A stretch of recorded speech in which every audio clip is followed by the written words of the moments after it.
Olá, sejam todos bem-vindos a esse vídeo, onde vamos falar sobre o determinante de um operador linear. Para isso, vamos fazer algumas observações preparatórias.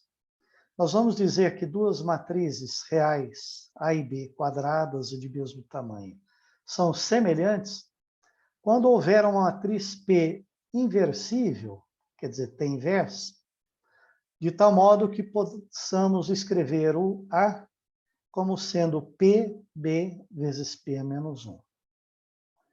Agora, observe o seguinte, se o A é PBP menos 1, multiplicando o lado esquerdo e o lado direito por P,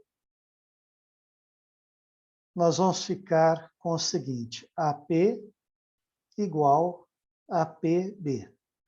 E como a matriz P é inversível, vamos multiplicar pelo lado esquerdo, tanto o primeiro membro quanto o segundo, por P, a menos 1. Não é? Então, multiplicando os dois lados por P a menos 1, vai ficar P a menos 1. Agora, o lado esquerdo, o primeiro membro e o segundo membro, vamos multiplicar à esquerda por P a menos 1. Quando a gente multiplica aqui por P a menos 1, P menos 1 vezes P dá identidade. A identidade vezes B dá B. Então, o B pode ser escrito também como P menos 1 AP. Se eu chamar P menos 1 de Q, nós vamos ver que o B é Q, A, Q menos 1. Então, quando A e B são semelhantes, tanto podemos escrever o A em termos de B usando essa expressão, ou obter o B em termos do A usando esta, onde a matriz Q é inversa da matriz P. Bom, se elas são semelhantes, elas possuem o mesmo determinante. Vejam por quê. O determinante de A é o determinante desse produto. E o determinante de um produto, a gente sabe que é o produto dos determinantes.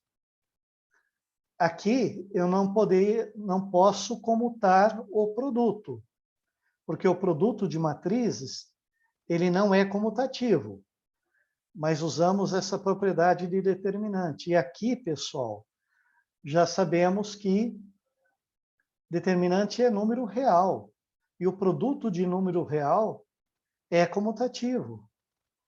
Não é? O produto de números reais é comutativo. Portanto, esse determinante pode passar para a esquerda. Não é? E sabemos que o determinante de uma matriz é o inverso do determinante da sua inversa. Consequentemente, esse produto aqui vale 1. E, portanto, isso dá o determinante de B. E esse número aqui é a explicação de que propriedade usamos. Né? Na igualdade 1 aqui, usamos a comutatividade do produto de determinantes, porque são números reais.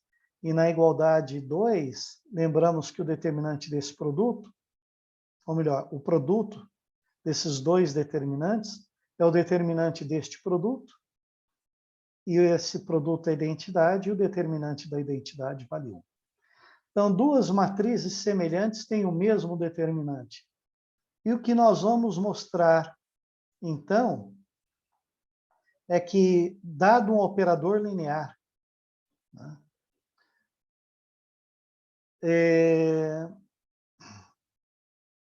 as matrizes desse operador linear em relação a bases distintas são semelhantes. Então, vamos tomar um espaço vetorial V de dimensão finita, B e B', duas bases de V, e M de B para B', a matriz de transição da base B para a base B'. Quer dizer, quando a gente escreve os vetores da base B como combinações lineares dos vetores da base B', as coordenadas vão nos dar a matriz de transição. Então,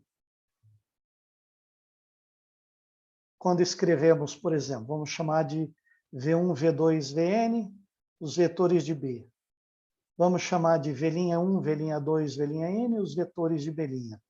Então, quando escrevemos V1 como combinação linear dos vetores com linha, as coordenadas de V1 nessa base vão me dar a primeira coluna da matriz de transição. Quando escrevemos o V2 como combinação dos vetores com linha, vou obter a segunda coluna da matriz de transição e assim por diante.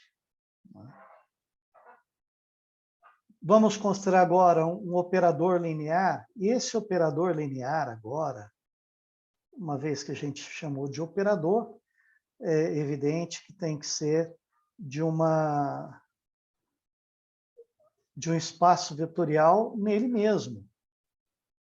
Então, só vai haver sentido falar em determinante de operadores lineares, que é de um operador de um espaço vetorial V para ele mesmo. Vamos denotar por este símbolo a matriz de T na base B e por este símbolo a matriz de T na base B'. Né? Então, vale esta fórmula aqui. Vale essa fórmula. É bom lembrar que esta fórmula pode ser escrita da seguinte maneira também. Esta matriz aqui, vamos copiar.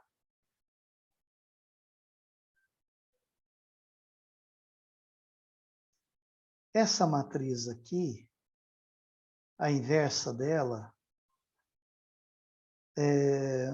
ela é inversível, né?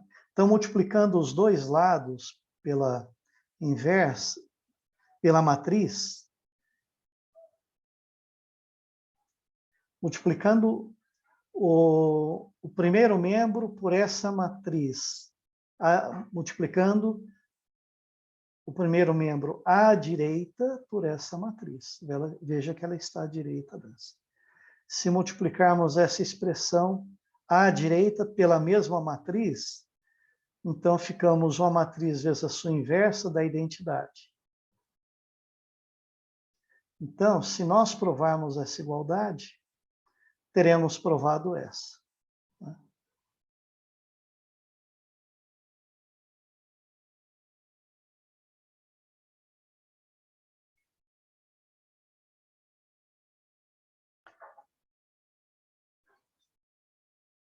Mas se eu chamar essa matriz de P, então essa matriz é P vezes essa outra vezes P menos 1. Ou seja, são semelhantes. E o determinante, então, dessa matriz é igual a dessa.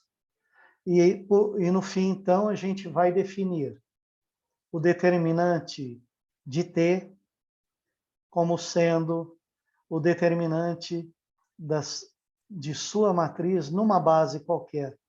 Porque escolhida a base, a transformação T, a matriz da transformação T nesta base, elas são semelhantes. E a prova começa assim, a gente toma duas bases, B e B', que eu chamei de V1, Vn, aqui V1', Vn', e a gente tanto pode decompor esses vetores nesta base,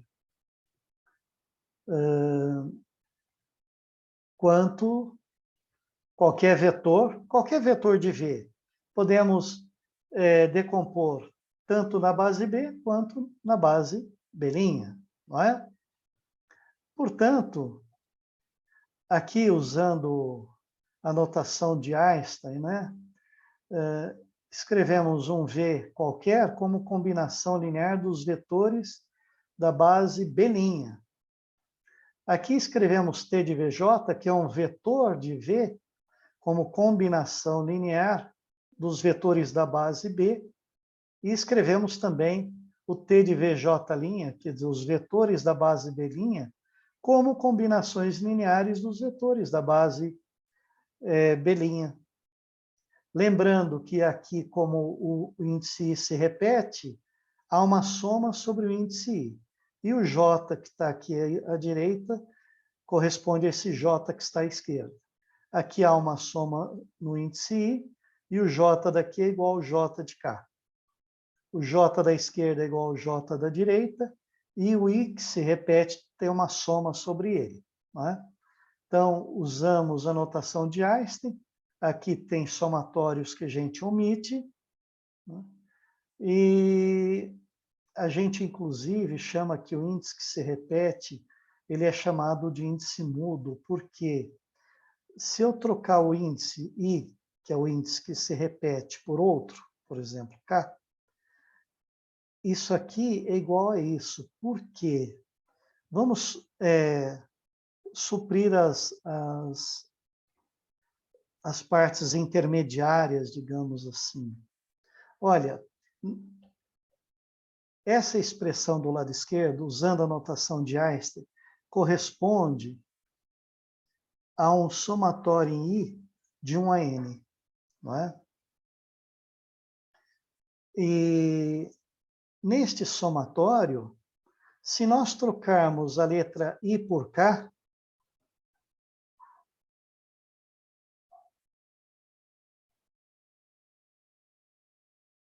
nas duas parcelas, nos dois fatores, tanto aqui quanto aqui, trocar o I por K, o que significa esta soma? Esta soma significa, vamos colocá-la por extenso, né? Vamos colocá-la por extenso. O I vai variar de 1 até N. Então, fica 1, 1. Mais, depois fazemos o I igual a 2. Mais, assim por diante, mais, fazemos aqui o I igual a N. Mas isso é exatamente o que está dizendo isso aqui. É a mesma coisa. Somatório de XKJ, WK, com K variando de 1 até N. É X1JW1 mais X2JW2 e assim por diante. Que é exatamente isso. Né? Podemos até apagar isso aqui. Bom, para não ficar muito extenso, isto significa isso, que é a mesma coisa que isso, que pode ser escrito sem o símbolo de somatório. Então,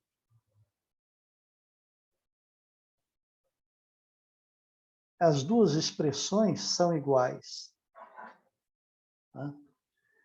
Se aqui tem uma soma em I, com I variando de 1 até N, eu tenho essa soma aqui. Se aqui tem uma soma em K, com K variando de 1 até N, tenho essa soma aqui. São iguais. Portanto, a gente pode trocar a letra de um índice que soma por qualquer outra letra, desde que a gente troque em todos os fatores onde ela aparece, ou em todos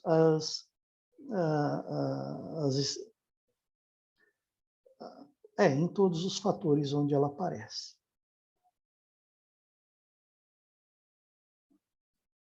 E lembrar que, pela definição, não é, de matriz, aqui eu tenho os vetores da base B escritos como combinação linear dos vetores da base B'. Então, esses coeficientes aqui me dão a matriz de mudança da base B para a base B'. Aqui nós escrevemos os T de VJ como combinação linear dos vetores de B. Então, calculamos T nos vetores de B e o expressamos como combinações lineares dos vetores de B também. Então, essa matriz AIJ, formada por esses coeficientes, seguindo aquela regra que já aprendemos, né, é a matriz da transformação T na base B. E aqui nós escrevemos os T's dos vetores da base B' como combinações lineares dos vetores da base B'. Então, esses B e J formam uma matriz, que é a matriz da transformação T na base B'. Quando a gente aplica T em VJ, T em VJ é a IJVI, e cada V índice J é essa combinação linear aqui. Então, usando que o T de VJ é um AKJ-VK, e o VK é X e K WI, e aqui são escalares, a gente pode comutar produto de escalares, isso é X e K AKJ. Então, por um lado, TVJ vale isso. Por outro lado, o TVJ, cada VJ é escrito como essa combinação linear dos V'K, V'K, então isso fica usando a linearidade do T, os escalares saem fora, né? E a gente pode escrever cada T de V'inha como combinação linear dos V'inhas, essa expressão, B vezes V'inha. Como aqui nós temos números reais, a gente pode comutar, né? E, portanto, aqui é a mesma coisa. Esse WI é o V'inha que eu mudei nas anotações num ponto e não esqueci de mudar no outro. Comparando esta expressão com esta e observando que o I aqui se repete, então tem uma soma sobre os V's, aqui é a mesma coisa, da independência linear de B'inha, esse T de VJ possui uma única representação na base B'inha, uma única decomposição na base B'inha. Então, esse coeficiente tem que ser igual a esse, para todo I e todo J. Então, esse número é igual a esse. Como isso vale para todo I e todo J, isto aqui tem uma soma em K, portanto, é o produto da matriz cujas entradas são X e K com a matriz A e K. E aqui a matriz B com a matriz X, que nós sabemos não está cabendo tudo no mesmo espaço. Vamos aqui, por um momento, trazê-los para cá. Ora, essa é a matriz M de B para B'inha. Esta corresponde à matriz de T na base B. Os B's correspondem à matriz de T na base B'inha. E os X, a matriz M de B para B'inha, não é? Portanto, nem precisamos disso. Bom, portanto, o que nós temos aqui nessa igualdade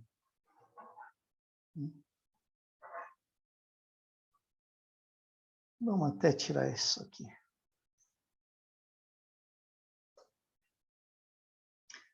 Essas, então, N duas igualdades escalares, porque N ao quadrado igualdades, porque vale para I variando de 1 a N e J variando de 1 até N. Então, esta igualdade aqui corresponde a esse produto matricial.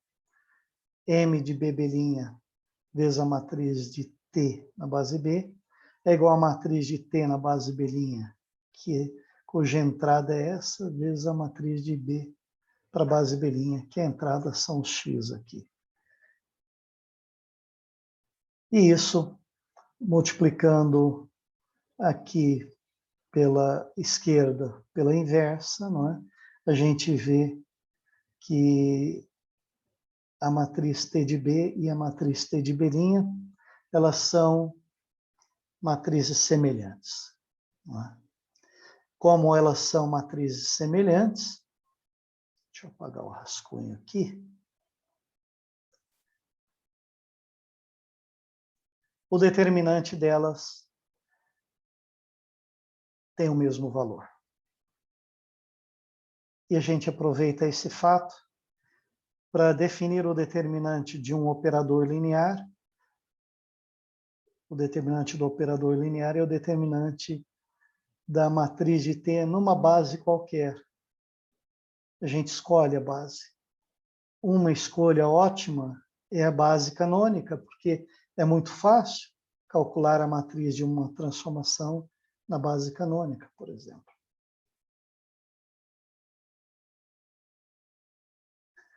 E, muito bem, nós sabemos que T é um isomorfismo, se e somente C, a matriz dele, em relação a uma base, for inversível. E essa, por sua vez, é inversível, se e somente C, o determinante for diferente de zero. Então, um operador T é um isomorfismo, se e somente C, o seu determinante é diferente de zero. E aqui, então, vamos ilustrar esse exemplo. Vamos pegar duas bases do R2, observar que a base B é a base canônica, e esse operador linear, definido assim, T de xy igual a x mais y, menos 2x mais 4y. Vamos calcular a matriz de T na base B e a matriz de T na base B'. Ou seja, precisamos calcular, primeiro, T nesses dois vetores e decompor o resultado nesta base, que é o que é feito aqui. O T de 1, 0, vale 1 menos 2, fazendo x igual a 1, y igual a 0, dá 1 menos 2. Fazendo x igual a 0 e y igual a 1, vai ficar 1, 4, que são esses dois vetores. E aí eu escrevo esses mesmos vetores como combinações lineares dos vetores da base B. Está aqui, estão aqui. 1 menos 2, 1 e 4. Como a base é a canônica, então, esta matriz aqui é a matriz canônica. 1 menos 2 forma a primeira coluna, 1 e 4 a segunda coluna. E o determinante dessa matriz é 6. Né? Agora, vamos decompor, ou vamos calcular a matriz de T na base B', que são esses dois vetores aqui. 1, 1 e 1, 2. T de 1, 1 dá 2, 2. Basta pegar a definição aqui. 1, 1 fica 1 mais 1 é 2. E aqui fica menos 2 mais 4 igual a 2. Então, T de 1 é 2, T de 1, 2 é 3, 6. E aí nós temos que escrever este vetor e esse como combinação linear desses dois.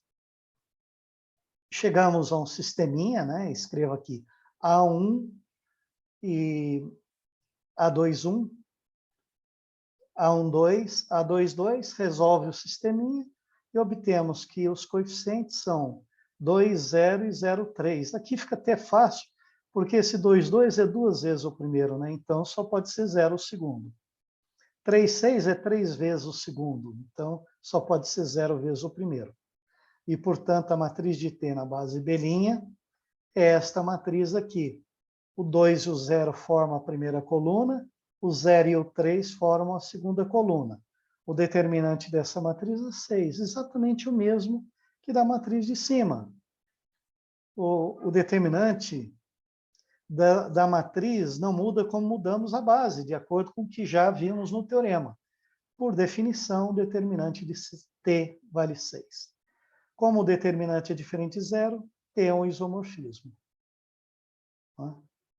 Aqui tem mais um exemplo de uma transformação do R2 em R2, definido dessa maneira. A matriz canônica é esta. Não precisamos mais verificar que, se escolhermos uma outra base, a matriz vai ter o mesmo determinante. Né? No caso desta matriz, seu determinante vale 3 vezes 7 é 21, menos esse produto. Como esse produto é menos 2, dá mais 2. Então, 21 mais 2 é 23. Como o determinante de T é diferente de zero, T é um isomorfismo. E com isso, encerramos esse capítulo a respeito de espaços vetoriais. E até breve, quando voltaremos a falar sobre alto valor e alto vetor de um espaço vetor, de uma transformação linear. Desculpa. Então, até breve e acompanhem os nossos vídeos aí.